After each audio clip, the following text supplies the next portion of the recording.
یہ آج تک جو تشیع ہم تک، عزاداری ہم تک یہ ذکر اور فکر پہنچا ہے، بڑی قربانیوں کے بعد پہنچا ہے۔ یہ معمولی نہیں ہے، لیکن ایسا لگتا ہے کہ ہم نے اپنی آنکھوں پر پٹی باندھی ہوئی ہے، اپنے کانوں کو بند کیا ہوا ہے۔ تقدس عزاداری کیا ہے؟ نعمت کا اظہار کیسا ہے؟ کیا نعمت کا ہے؟ اللہ کے رسول نے کیا کہا تھا کہ میں تمہارے درمیان میں دو چیزیں چھوڑ کر جا رہا ہوں، ایک خدا کا کلام چھوڑ کے جا رہا ہوں اور دوسری میری اہل بیت چھوڑ کر جا رہا ہوں۔ قرآن کے دامن کو تھام کے رکھنا، اہل بیت کے ساتھ جڑ کر رہنا، اہل بیت کی حیات کو دیکھنا، وہ جو کرتے ہیں وہ کرتے چلے جانا۔ اہل بیت کیا کرتے ہیں؟ ہم نے دیکھا مصلی عبادت پر، ہم نے دیکھا نمازوں کو قائم کرتے ہیں۔ تو جو مولا علی کا چاہنے والا ہوگا وہ کبھی نماز کو قضا نہیں کرے گا، اسے مولا علی کی جنگ صفین بھی یاد رہے گی۔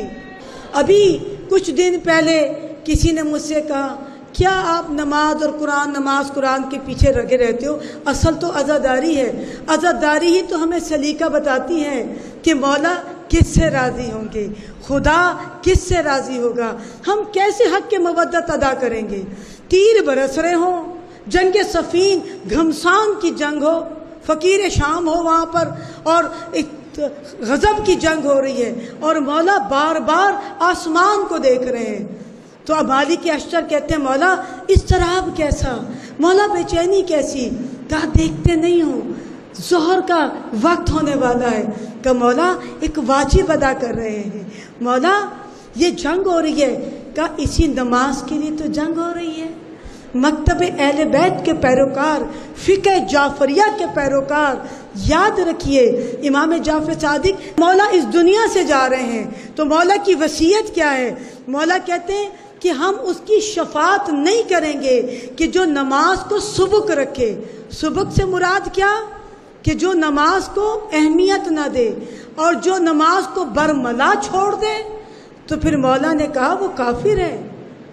جو سبک رکھے، بلکہ مولا کا چاہنے والا، اور مولا نے یہ کیوں کہا؟ انہیں خدا کو ہماری نمازوں کی ضرورت نہیں ہے، اسے ہماری رکوع کی ضرورت نہیں ہے، وہ تو ایک دسترخوان بچھاتا ہے، وہ تو اپنے بندے کو بلاتا ہے اور کہتا ہے کہ آؤ مانگو مجھ سے کیا مانگو۔